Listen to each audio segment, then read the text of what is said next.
Kepemimpinan bukanlah ngomong tentang kedudukan, tapi kepemimpinan itu ngomong tentang hubungan. Bagaimana kita berhubungan dengan orang lain itu sangat-sangat penting.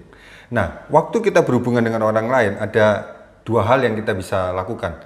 Kita berhubungan hanya berdasarkan transaksional karena kita punya jabatan, ya udah kita pimpin mereka karena kewajiban, atau kita memimpin mereka karena hati.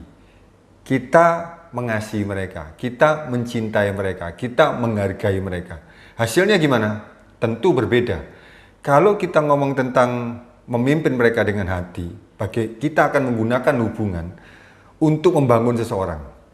Sehingga relasi yang kita bangun itu ngomong tentang jangka panjang. Mereka akan mengenal kita walaupun kita tidak memimpin. Kenapa? Karena hubungannya bukan transaksional, bukan hanya kewajiban semata yang didasarkan pada namanya kedudukan atau jabatan. Tetapi ini kita didasari oleh hati bahwa waktu kita memimpin, kita mengasihi mereka, kita melayani mereka, kita kepingin mereka lebih baik. Sehingga waktu itu dilakukan, maka hubungan yang dibangun itu hubungan jangka panjang.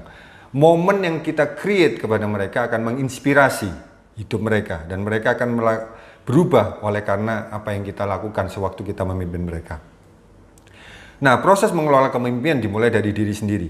Bagaimana kita memimpin diri kita sendiri, kemudian baru orang lain, baru kita ngomong pekerjaan.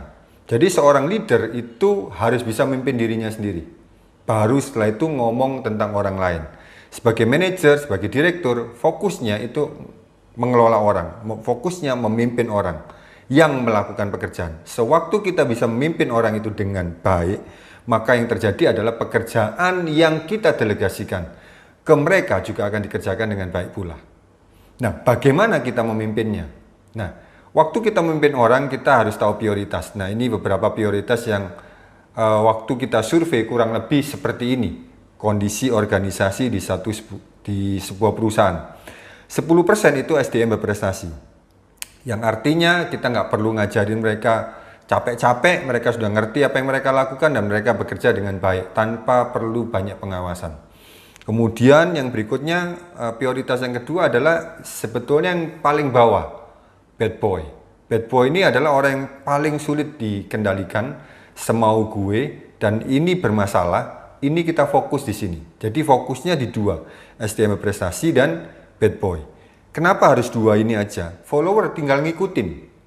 Kalau perlakuan kita di SDM yang berprestasi itu bagus, maka follower akan naik ke atas, akan ngikut ke atas, jumlah SDM berprestasi akan lebih banyak. Namun, sewaktu kita tidak bisa menindak bad boy dengan tepat, dengan benar, maka follower untuk ke bawah bad boy itu juga semakin banyak. Karenanya prioritas waktu kita memimpin SDM di satu perusahaan, yang kita fokuskan di dua ini, bagaimana kita handling orang yang berprestasi dan bagaimana kita menghandling karyawan yang bad boy atau yang kinerjanya buruk. Nah,